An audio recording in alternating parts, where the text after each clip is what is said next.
Hello प्यारे दोस्तों, मैं अम्बिकेश मिश्रा आ गया हूं आप सबके बीच में दोनेश्वर डिफेंस एकेडमी के ऑफिशियल यूट्यूब चैनल पे वर्ब का सेकंड लेक्चर लेके। फर्स्ट लेक्चर में हमने ऑक्सिलरी वर्ब के बारे में पढ़ा था। आज उसी को आगे बढ़ाते हुए हम उसका ऑक्सिलरी वर्ब का जो एक पार्ट है हमारा मॉडल्स। ऑक्सिलरी वर्ब हमारे तीन टाइप के होते हैं, हमने पढ़ा था, प्राइमरी, मार्जिनल एंड मॉडल्स। तो मार्जिनल के बारे में कल हमने पढ़ लिया था, प्राइमरी के बारे में पढ़ लिया था लेक्चर 1 में। आज हम मॉडल्स के बारे में बात करेंगे। मॉडल्स होते क्या हैं, कौन कौन से मॉडल्स होते हैं, उनके यूजेस क्या होते हैं, राइट। तो चलिए स्टार्ट करते हैं। देखिए, मॉडल्स जो है हमारा बेसिकली अगर हम बात करें, ठीक है, एक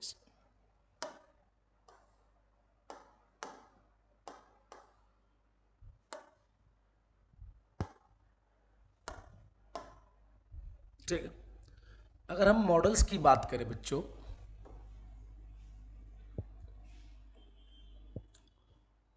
ठीक है, मॉडल्स हमारे जो होते हैं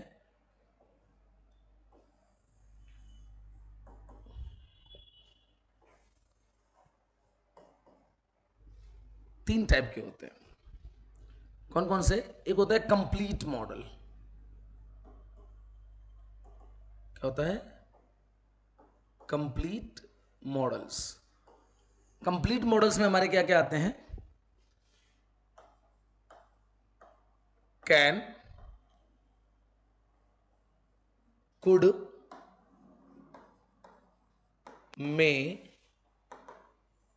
might, should, must, ought to, ठीक है, वुड, ठीक है, और हमारे विल और शैल।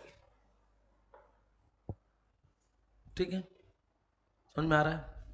एक हमारा होता है फ्रेजल मॉडल, बोल सकते हैं फ्रेजल मॉडल्स। फ्रेजल मॉडल्स क्या होते हैं? जैसे has to, have to, had to, would have to, है ना, वो तो क्या परफेक्ट फॉर्म है। ये हो गया हमारा has to, have to, had to, ठीक है।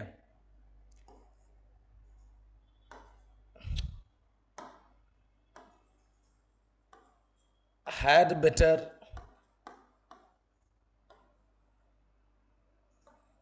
हैड रैदर, वुड रैदर, ठीक है।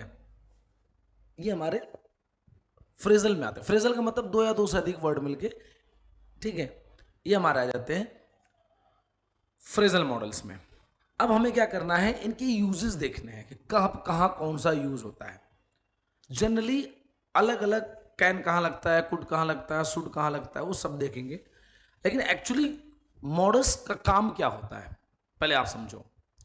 मॉडल जो होता है वो हमारे एक्सप्रेशंस बताने का काम करता है, राइट। हमारे इमोशन को एक्सप्रेस करने का काम करता है, हमारे मूड को एक्सप्रेस करने का काम करता है, राइट, कि हम किस मूड में हैं, ठीक है।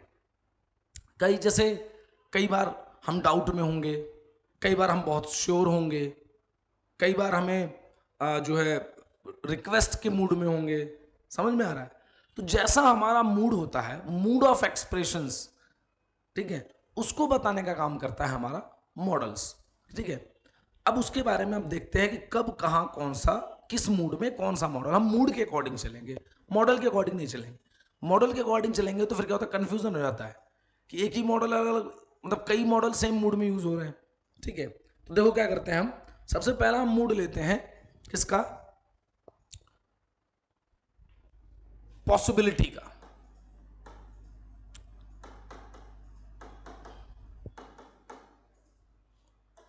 हम बात करेंगे पॉसिबिलिटी का। पॉसिबिलिटी का हम ग्राफ बना देते हैं, आपके समझ में आसानी से आ जाएगा। एक छोटा सा ग्राफ, संभावना, पॉसिबिलिटी, प्रोबेबिलिटी। पॉसिबिलिटी और प्रोबेबिलिटी में डिफरेंस क्या है, सबसे मजे की वाली बात। अब एक चैप्टर मैथमेटिक्स में भी आप पढ़ते होगे, प्रोबेबिलिटी चैप्टर, राइट। तो उस चैप्टर का नाम प्रोबेबिलिटी क्यों है, पॉसिबिलिटी क्यों नहीं है?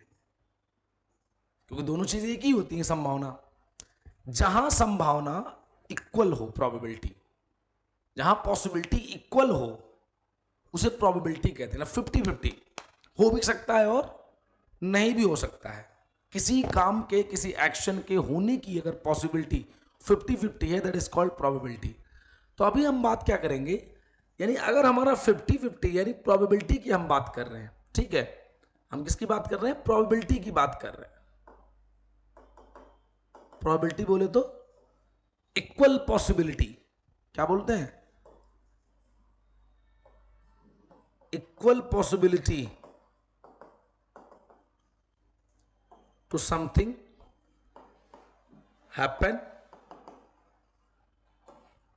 और नॉट। होगा कि या नहीं होगा, उसके होने की जो बराबर की संभावना है वो क्या कहलाएगी, प्रोबेबिलिटी कहलाएगी। और ये जो 50-50 वाला होता है ना, इसके लिए हम दो मॉडल यूज करते हैं। एक यूज करते हैं हम मे का और एक यूज करते हैं हम माइट का, राइट। मे हमारा क्या बताता है, प्रेजेंट पॉसिबिलिटी।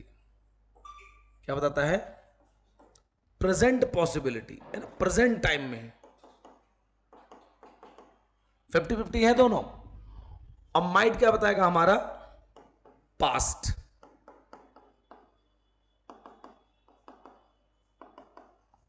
समझ में आ रहा है कि नहीं आ रहा? जैसा आपने बोला it may rain today, example क्या लिखे हमने, लिखा इट मे रेन टूडे, आज बारिश हो सकती है। तो ये संभावना 50-50 है, हो सकता है ना हो, बारिश होने की जितनी संभावना है ना होने की भी उतनी है। समझ में आ रहा? तब हम में लगा रहे हैं प्रेजेंट में। यही हम बोलते हैं अगर इसको पास्ट में ले जाएं तो आप सिंपली क्या बोलोगे बच्चे,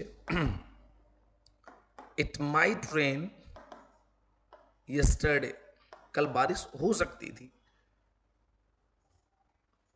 समझ में आ रहा? 50-50 पॉसिबिलिटी होने की, ठीक है। अब मजे की बात क्या होती है, कई बार पॉसिबिलिटी कम भी हो जाती है, कई बार पॉसिबिलिटी ज्यादा भी होती है। जैसे आपने बोला, एक सिंपल एग्जांपल बोले, हमने यही सेंटेंस लिखा कि there are less cloud in the sky, there are less cloud in the sky, आसमान में बादल थोड़े कम है। तो अब बताओ, आपने लिखा इट में रेन, आपने क्या लिख दिया, इट में रेन, यानी बारिश हो सकती है। अब ध्यान समझना क्या कह रहा है कि आसमान में बादल कम है, और आसमान में बादल कम है तो बारिश होने की संभावना क्या होगी, कम होगी। सेंटेंस क्या लिख रहा है, में, मामला यहां बिगड़ गया। बच्चे यहां सही कर देते हैं एग्जाम में। दूसरा, अगर हमने बोल दिया आसमान में घने काले बादल हैं तो बारिश होने की संभावना ज्यादा है, बोले there is a dark cloud in the sky, ठीक। आपने बोला मैंने खूब पढ़ाई की है, I had studied a lot, I may pass, मैं पास हो सकता हूं, संभावना ज्यादा है कम है, पढ़ाई की है तो ज्यादा है।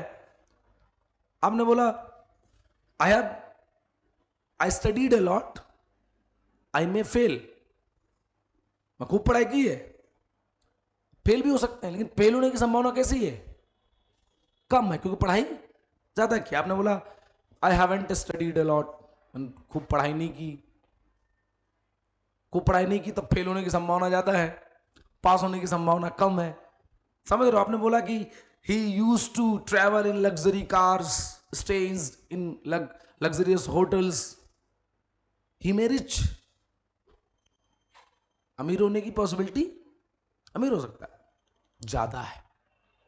तो जब पॉसिबिलिटी कम हो गई या ज्यादा होगी, ऐसे कंडीशन में आप मे और माइट नहीं लगाओगे। बच्चे क्या करते हैं कि मे आया मतलब संभावना है तो मे है, नहीं, ऐसा नहीं है। अगर हमारा क्या है, संभावना कम है, क्या है, लेस पॉसिबिलिटी है, क्या है, लेस पॉसिबिलिटी है, तो बेटा सबके लिए हम माइट लगाएंगे। ध्यान रखना, ये मत समझना कि हमने बताया कि माइट पास्ट के लिए लगता है, प्रेजेंट में का पास्ट माइट होता है, लेकिन अगर संभावना कम बताई जाए तो माइट का इस्तेमाल हम प्रेजेंट में भी करेंगे। यानी यहां पे इट में रेन नहीं होगा बच्चे, यहां पे क्या हो जाएगा, इट माइट रेन। समझ में आया कि नहीं आया? पढ़ाई नहीं करी, पास हो सकते हैं। I haven't studied much, I might pass, में नहीं होगा, क्योंकि पढ़ाई नहीं करी तो पास होने की संभावना कम हो गई। ये बात याद रखना। अब मैंने बोला कि संभावना बढ़ गई, संभावना क्या हो गई, बढ़ गई भाई। हमने क्या कर दिया, है ना, मोर पॉसिबिलिटी, संभावना ज्यादा है, संभावना हमने बढ़ा दी। जैसे हमने बोला था कि there is a dark cloud in the sky, हमने बोला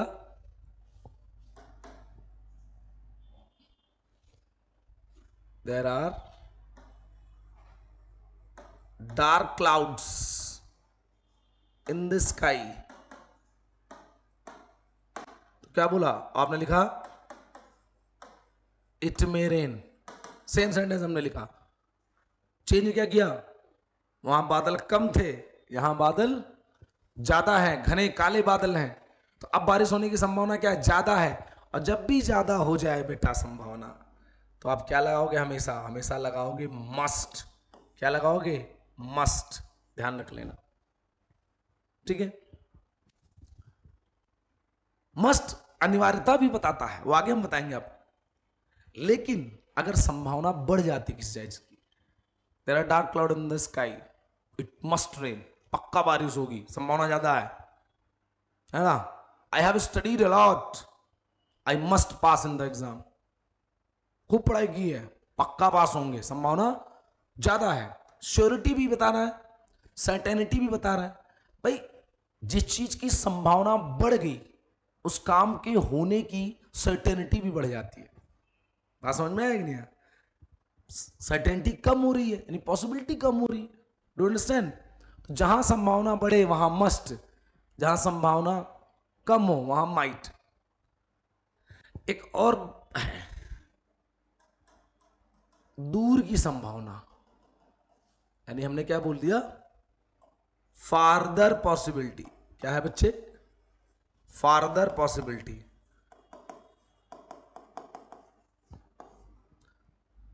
फार्दर पॉसिबिलिटी का मतलब दूर का। Don't go in the jungle,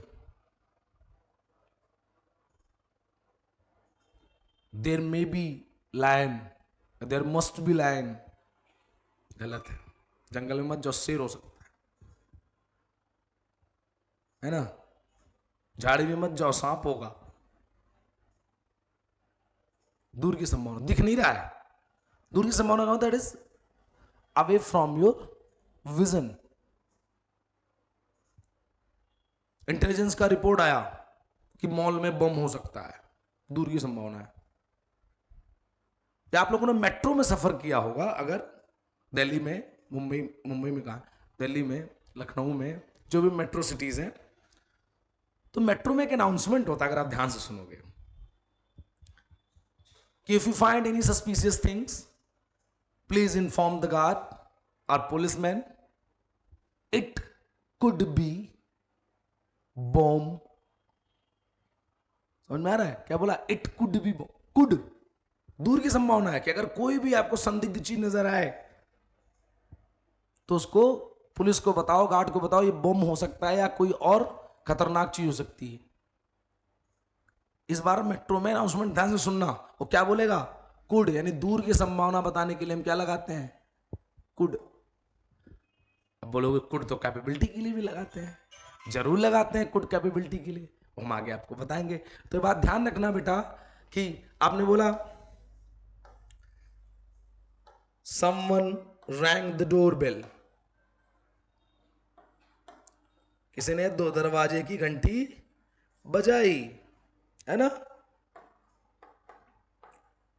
it could B milkman, दूध वाला होगा, टाइमिंग है, दूध वाले का टाइम हो गया, घंटी बजी तो घर में बोलते हैं कि जाके दरवाजा खोलो, दूध वाला आया होगा, दूध वाला हो सकता है, संभावना दूर की है, दिख नहीं रहा है, दरवाजे पे। ये बात याद रखना, 50-50 प्रोबेबिलिटी प्रेजेंट में, पास्ट माइट, संभावना घट गई सबके लिए माइट, संभावना बढ़ गई हर टाइम के लिए मस्ट, और दूर की संभावना है कुड, यानी पॉसिबिलिटी के जितने भी चांसेस हो सकते हैं यही 4 केस होंगे, कम की, 50-50 की, ज्यादा की या दूर की, आपके सामने याद रख लेना, ठीक है?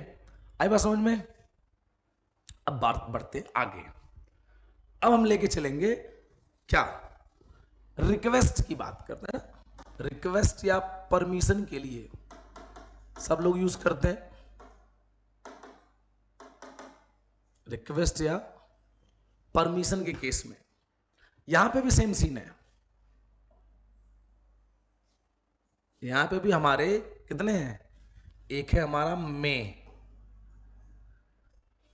एक है हमारा कैन, एक है हमारा कुड, और एक है हमारा वुड, ठीक? ये चारों के चारों हमारे जो है ना रिक्वेस्ट या परमिशन के लिए इस्तेमाल किए जाते हैं, रिक्वेस्ट लेने या देने के लिए, परमिशन लेने या देने के लिए, है ना? बोलते ना यू मे गो, तुम जा सकते हो, हम लोग बोलते हैं मै कम इन सर, मै गो आउट, बोलते हो ना?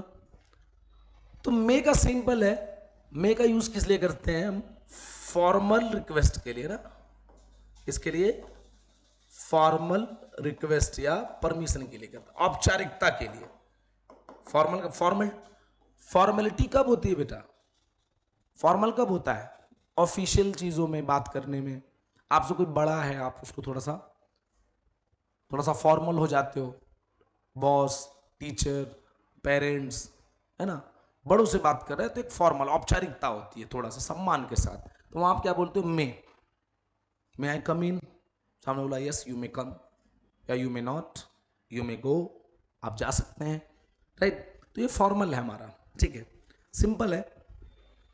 कैन जो होता है बच्चे हमारा होता है फ्रेंडली रिक्वेस्ट, क्या होता है? फ्रेंडली रिक्वेस्ट, फ्रेंडली रिक्वेस्ट या परमिशन।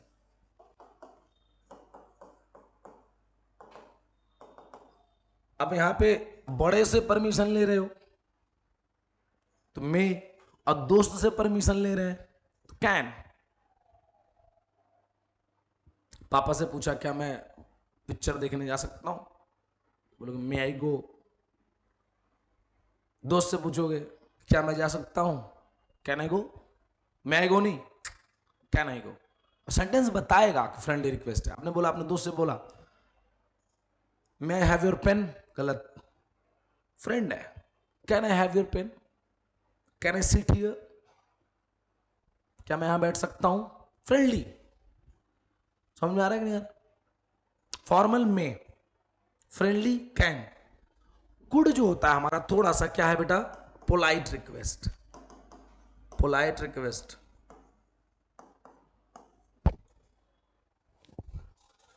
विनम्रता से किसी से बात बोल रहे हो कि आप ट्रेन या बस में सफर कर रहे हो।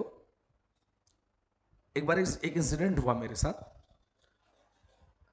मैं बस में ट्रेवल कर रहा था। अच्छा, आपने देखा हो कभी जब बस में हम ट्रेवल करते हैं तो एक साइड 3 सीट होती है, एक साइड 2 सीट होती है।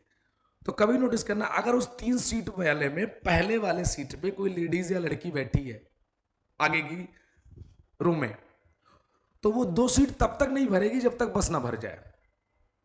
या तो कोई जाके वहां बैठेगा नहीं, या वो बैठने नहीं देगी कि पीछे जगह नहीं है, आगे जगह नहीं है, पहले वहां बैठो। अब आप वहां बोल रहे हो बहन जी किसको, बोले कि पीछे जाके बैठ। अंग्रेजी का ये तो फायदा है। और आपने धीरे से प्यार से उससे बोला excuse me ma'am, could you please move aside.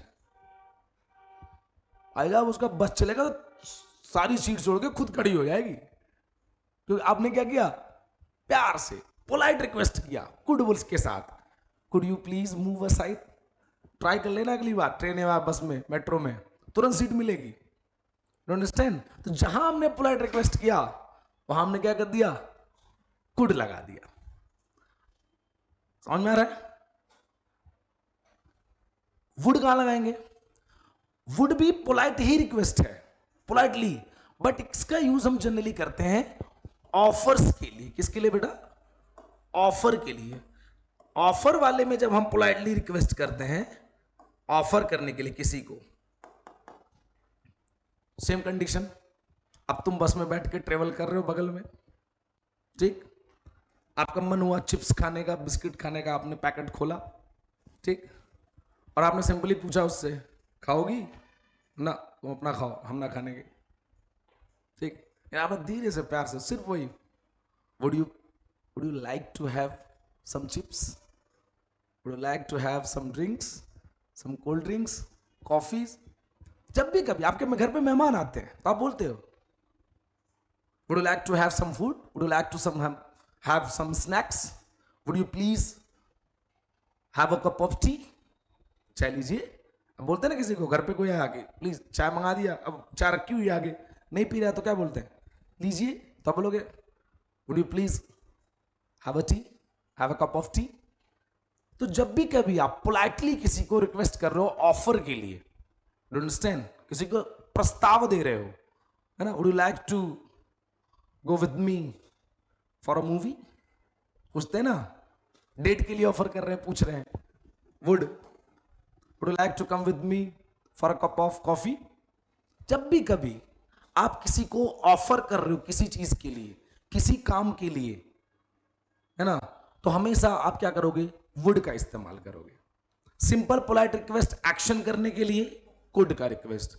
और दोस्ताना, हाँ आप थोड़ी देर बाद सफर के बाद दोस्ती हो गई तो कुड और वुड से सीधे कैन पे आ जाओगे, है ना।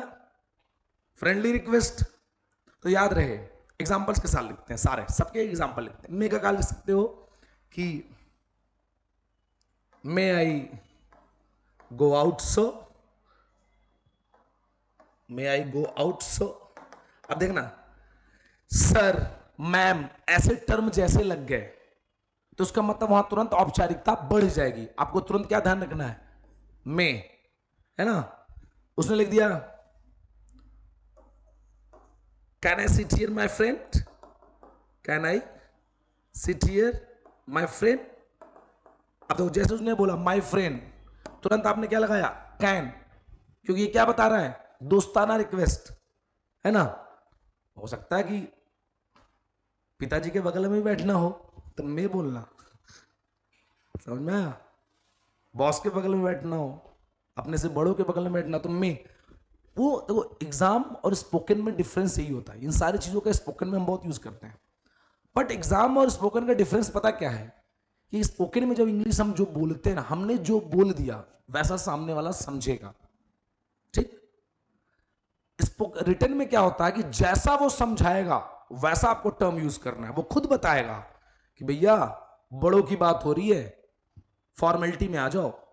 वो बोलेगा दोस्ती की बात हो रही है, माय फ्रेंड, नाम लेके है, माय डियर, जैसे मोदी जी बोलते हैं ना, भाइयों एवं बहनों, मेरे प्यारे बच्चों, मेरे प्यारे दोस्तों। तो दोस्तों वालों कंडीशन में भाइयों एवं बहनों में कैन चल जाएगा, क्योंकि वहां क्या है, फ्रेंडली है, ठीक है। पोलाइट रिक्वेस्ट अभी मैंने बोला,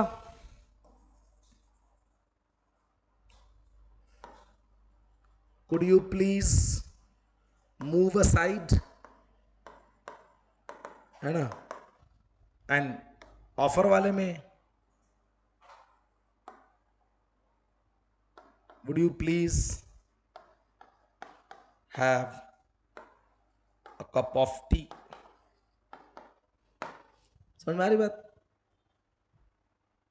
फॉर्मेलिटी में, फ्रेंडली कैन, विनम्रता पोलाइट, और प्रस्ताव ऑफर प्रपोजल क्या वुड। क्लियर है भाई? आई होप समझ में आया होगा। आ रहा है ना मजा? आगे देखो, अब हम क्या करते हैं, थोड़ा सा इनको फिर से पकड़ के थोड़ा सा बता देते हैं बेसिक वाला। जैसे हमारा बेसिकली हमारा कैन कुड क्या था, अभी देखो इसमें हमने कितने मॉडल देख लिए। हमने इसमें मे का भी बारे में देख लिया, कैन भी देख लिया, कुड भी देख लिया, वुड भी देख लिया, ठीक है। थोड़ा सा इनको छोटा छोटा वाला देख लेते हैं, बेसिक वाला। जैसे कैन और कुड था, तो कैन हमारा क्या बताता है, जनरली प्रेजेंट कैपेबिलिटी। क्या बताता है? Present capability. कुड क्या बताता है? Present possibility, sorry past capability. ये क्या बताएगा हमारा? पास्ट कैपेबिलिटी या एबिलिटी, है ना। आपने बोला I can fight with him, और जैसे उसने बोला पास्ट की बात कर दिया, आपने बोला ही कुड जंप यस्टरडे। पता कैसे चलेगा बेटा? प्रेजेंट और पास्ट वो टाइम देगा। जनरली क्या होता है, जब तक वो पास्ट टाइम ना दे तब तक हम पास्ट नहीं मानेंगे। या तो उसके साथ में कोई ऐसा रेफरेंस सेंटेंस हो पैरेलल में, पैरेलल फ्रेज हो कोई, जिससे पता चल रहा हो पास्ट में बात हो रही है, या वो टाइम गिवन हो। ये सिर्फ बात में मॉडल की नहीं कर रहा, कहीं पे भी टेंसेस में भी जब तक वो पास्ट बताएगा नहीं तब तक कुछ भी आप नहीं लिख सकते। ठीक है, टेंस बताएंगे तो उसमें और डिटेल में बताएंगे।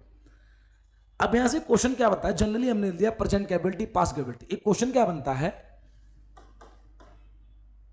एबल टू या अनेबल टू अगर लगाता है इनके साथ में तो वो गलत है। अक्सर क्वेश्चन पूछ लेगा।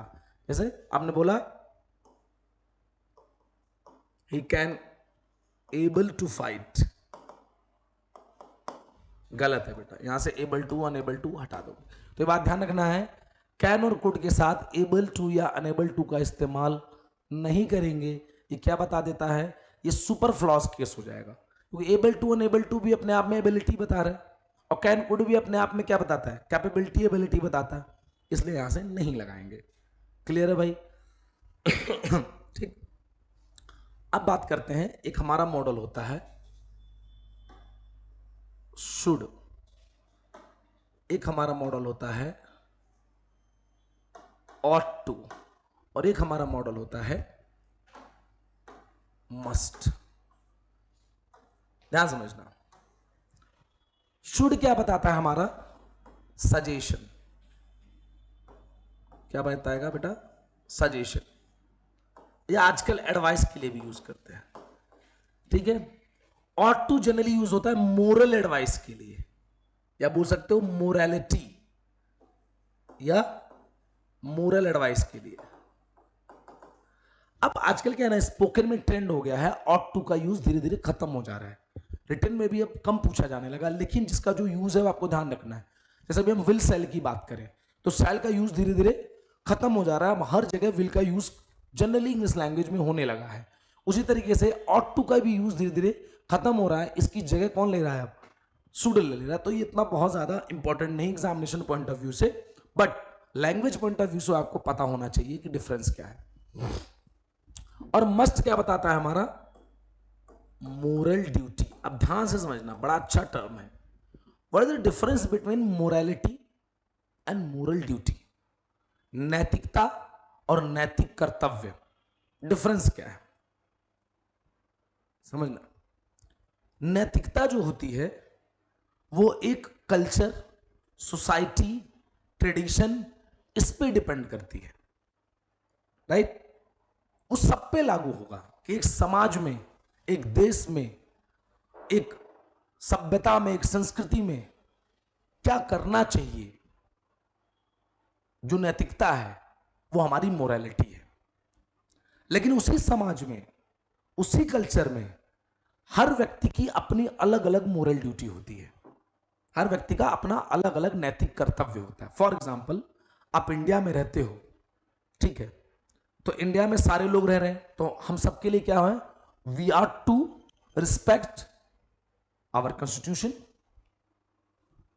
तो यानी इस देश में रहने वाले सबके लोगों का ये नैतिकता बनती है कि हर किसी को अपने संविधान का रिस्पेक्ट करना चाहिए। लेकिन वहीं पे देखो, कोई डॉक्टर है, कोई टीचर है, कोई पुलिसमैन है, कोई आर्मी मैन है, कोई पॉलिटिशियन है, हर व्यक्ति का नैतिक कर्तव्य भी अलग है। पॉलिटिशियंस ऑट टू रिस्पेक्ट, अगर आपने बोला टू द पीपल, गलत है, क्योंकि यहां पर स्पेशल, जब आप किसी पर्टिकुलर प्रोफेशन, जॉब या किसी भी पर्टिकुलर सेक्टर को आप क्या कर रहे हो, उसकी ड्यूटी बता रहे हो, उसकी मोरालिटी बता रहे हो, तो कहलाता है मोरल ड्यूटी, है ना। Student ought to respect the teachers, यहां पे हमने स्टूडेंट की बात करी, तो अब स्टूडेंट की मोरालिटी है कि टीचर का रिस्पेक्ट करे। Children ought to respect their parents, गलत है। हम क्या बोल रहे हैं यहां पे, student ought to respect the teacher and children ought to respect the parent, दोनों गलत है। क्योंकि अब हम क्या कर रहे हैं, सिंपली अगर हमने बोला we are to respect our elders, सब पे लागू होगा, है ना। You are to respect your parents, सब पे लागू होगा। लेकिन जैसे आपने स्पेसिफिक किया कि स्टूडेंट को टीचर का रिस्पेक्ट करना है, तो ये बन गया मोरल ड्यूटी। आपने बोला बच्चे को मां बाप का रिस्पेक्ट करना चाहिए, ये उसकी बन गई moral duty.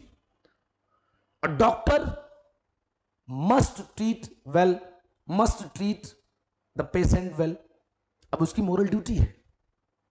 A student must respect the teacher, ये उसकी मोरल ड्यूटी है। A children must respect their parents, ये उनकी मोरल ड्यूटी है। तो ध्यान रखना, मोरलिटी सब पे लागू होती है, और एक स्पेसिफिक प्रोफेशन, सेक्टर को बोला जाए तो कराता है हमारा मोरल ड्यूटी। एग्जांपल के साथ देखते हैं, जैसे हमने बोला you should study, simple suggestion, पढ़ना चाहिए भाई, है ना। You should follow the traffic rules, ये भी सही है, आजकल चल रहा है एडवाइस में। लेकिन इसको हम ये भी लिख सकते हैं, we ought to follow the traffic rules. ये क्या है भाई, मोरालिटी हो गया ट्रैफिक को लेके। लेकिन आपने बोला कि rider ought to follow traffic rules, तो अब मामला गलत हो, क्योंकि अब हमने स्पेसिफाई कर दिया राइडर, यानी बाइक चलाने वाले जितने लोग होते हैं उनकी हम बात कर रहे हैं, ड्राइवर बोल दिया, है ना। तो यहां पे क्या हो गया, अब हम मोरलिटी की बात नहीं कर रहे, अब हम मोरल ड्यूटी की बात कर रहे हैं। तो यहां पे ऑट टू की जगह क्या हो जाएगा बेटा, मस्ट, है ना। स्टूडेंट्स मस्ट स्टडी, तो हमने बोला यू शुड स्टडी, एक सजेशन है, एडवाइस। स्टूडेंट मस्ट स्टडी, ये उसकी मोरल ड्यूटी है। टीचर मस्ट टीच वेल, ये उसकी मोरल ड्यूटी है। स्टूडेंट मस्ट स्टडी ऑनेस्टली, ये उसकी मोरल ड्यूटी है। जैसे किसी भी पर्टिकुलर सेक्टर, प्रोफेशन या जॉब या पर्टिकुलर के बारे में बात किया जाए, उनकी नैतिकता बताई जाए, तो मोरल ड्यूटी हो जाएगा। अब होता क्या है, सजेशन में अगर हम डाल दें कंपल्शन, क्या बेटा डाल दें, कंपल्शन, यानी अनिवार्यता बता दें, तो भी हम मस्ट का यूज करते हैं, है ना। जैसे हमने बोला यू शुड स्टडी, ठीक है, लेकिन आपने बोला कि your exam is very near, your exam is coming next month या नेक्स्ट वीक। अब हमने क्या, थोड़ी अनिवार्यता, थोड़ी जरूरत, नेसेसिटी, कंपल्सन या नेसेसिटी हम बता रहे हैं, अनिवार्यता। तो उस कंडीशन में जरूरत है, जरूरी है कोई चीज, उस केस में भी हम क्या लगाएंगे बेटा, मस्ट लगाएंगे। ध्यान रहे, मस्ट कहां यूज हो रहा है, अभी बताया था पीछे, संभावना बढ़ गई, मस्ट। मोरल ड्यूटी है, मस्ट। कुछ चीज बहुत जरूरी है, मस्ट। ये काम होना अनिवार्य है, मस्ट। कैन कहां का यूज हो रहा था, एबिलिटी, कैन, समझ में आ रहा है कि नहीं। परमिशन के लिए भी कैन। कुड कहां लग रहा था, पास्ट एबिलिटी, कुड, पॉसिबिलिटी दूर वाली, फार्दर, कुड। परमिशन की बात करते, पोलाइट रिक्वेस्ट, कुड। तो एक मॉडल के अलग अलग मूड में यूज होते हैं, इसलिए पहले हम मूड के अकॉर्डिंग आपको बता रहे, देन आपको मॉडल बता रहे। समझ में आई बात? तो सिंपल शुड का यूज हम करेंगे नॉर्मल सजेशन एडवाइस के लिए, थोड़ी सी उसमें नैतिकता, मोरलिटी डाल दी तो ऑट टू हो गया, और अगर वो मोरल ड्यूटी हो गया तो वो मस्ट हो गया। ठीक है, आई होप समझ में आया होगा। ठीक है, अब बात करें सिंपली विल और शैल के बारे में। हमारा क्या बनना है? विल और शैल। जनरली अगर हम बात करें तो सबको पता है विल और शैल जो है फ्यूचर एक्शन बताने के लिए इस्तेमाल किया जाता है। ठीक है, सबको पता है भाई, आई और वी के साथ हम क्या लगाते हैं? शैल लगाते हैं, और अदर पर्संस के लिए हम क्या लगाते हैं? विल लगाते हैं। बट एक स्पेशल केस है शैल, अगर हम बात करें थ्रेट की, धमकी किसी को दें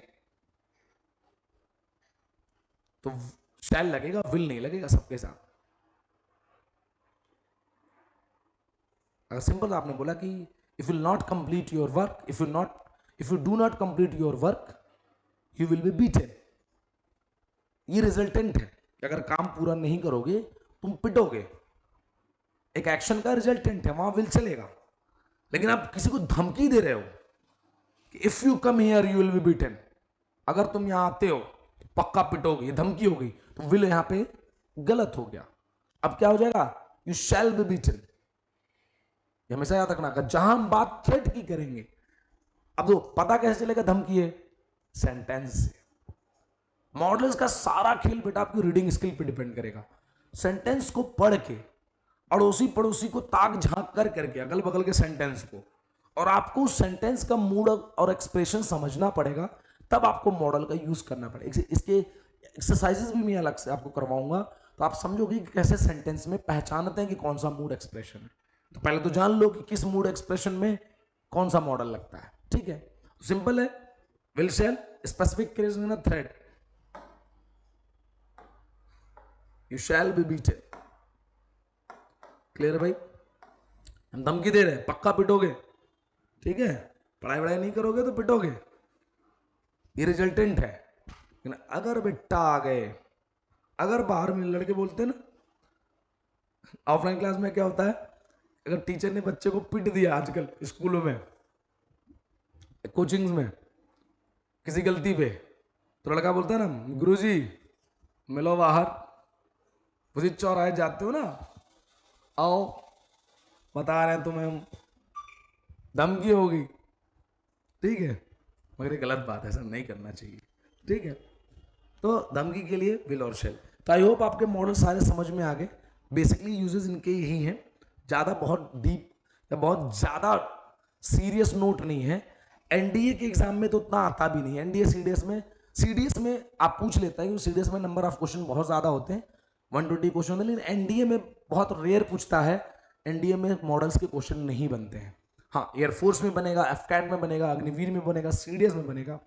और इसका यूज सिंपली या तो फिल इन द ब्लैंक्स में क्वेश्चन आएगा, या सेंटेंस इंप्रूवमेंट में आ जाएगा, या क्लोज टेस्ट वगैरह में आएगा। मॉडल्स का क्वेश्चन कभी एरर स्पॉटिंग में जनरली नहीं बनता है। कहां बनेगा? कंडीशनल सेंटेंस से रिलेटेड जब बात होगी, वो चैप्टर पढ़ाएंगे, वहां पे भी मॉडल्स का यूज होता है। तो उस केस में वहां पे मॉडल्स का एरर स्पॉटिंग में क्वेश्चन बनता है। लेकिन सिंपल यूजेस की अगर हम बात करेंगे तो एरर स्पॉटिंग में से क्वेश्चन कभी नहीं बनेगा। इंप्रूवमेंट में भी कम ही बनता है। इसका सबसे ज्यादा इस्तेमाल जो क्वेश्चन बनता है वो फिल इन द ब्लैंक्स या क्लोज टेस्ट में बनता है। तो ये आपको ध्यान रखना होगा। ठीक है, आई होप आपको मॉडल्स समझ में आया होगा। मॉडल्स सीख लो ताकि आप जब इंग्लिश बोलो तो you look like a model. ठीक है, तो मॉडल्स के बारे में पता होगा तभी एक मॉडल की तरह आप एक्सप्रेस कर पाओगे अपने आप को। और स्पोकन के लिए तो बहुत इंपॉर्टेंट है। You are generally used to speak in English, है ना, you should learn the how to use the models, right? समझ में आ रहा?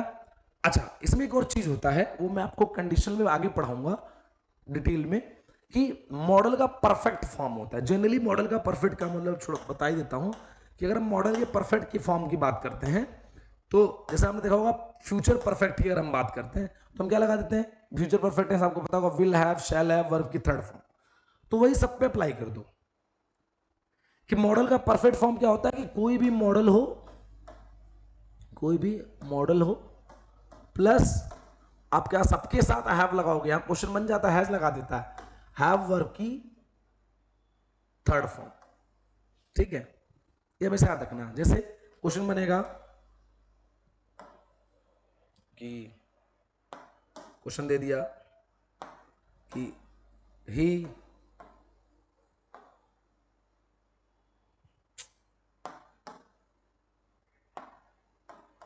he should has respected the elders in the party।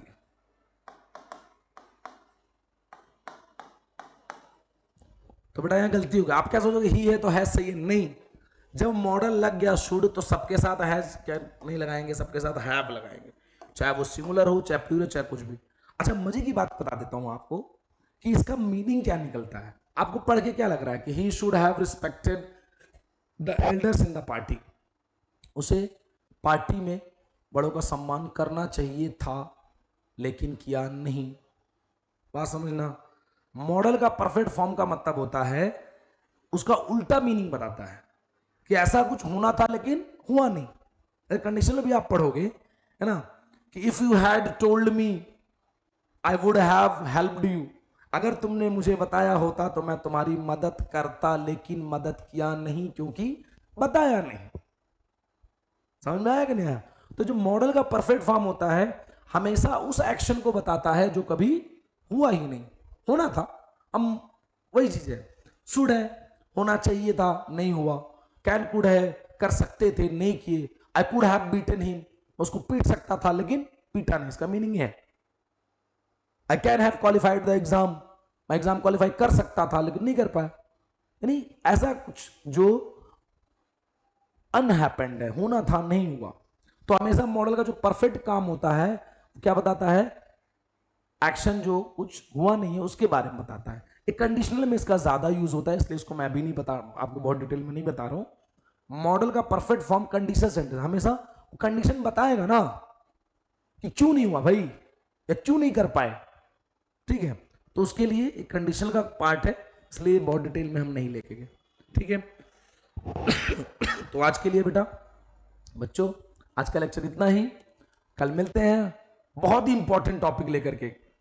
ठीक है, अब हम चलेंगे एडवांस वर्ब के ऊपर। अभी हम बात कर रहे थे ऑक्सिलरी वर्ब के ऊपर, जनरली सहायक क्रिया हेल्पिंग वर्ब की बात कर रहे थे, और कल से हम बात करेंगे मेन वर्ब के ऊपर बात करेंगे। कल हम डिटेल में पढ़ेंगे, नेक्स्ट लेक्चर में अच्छे से पढ़ेंगे finite, non finite, gerund, infinitive, participle, present participle, past participle, perfect participle, इन सब का एक ब्रीफ डिस्क्रिप्शन लेके आ रहा हूं मैं, तो तैयार रहना। ठीक है, गुड नाइट, जय हिंद, जय भारत।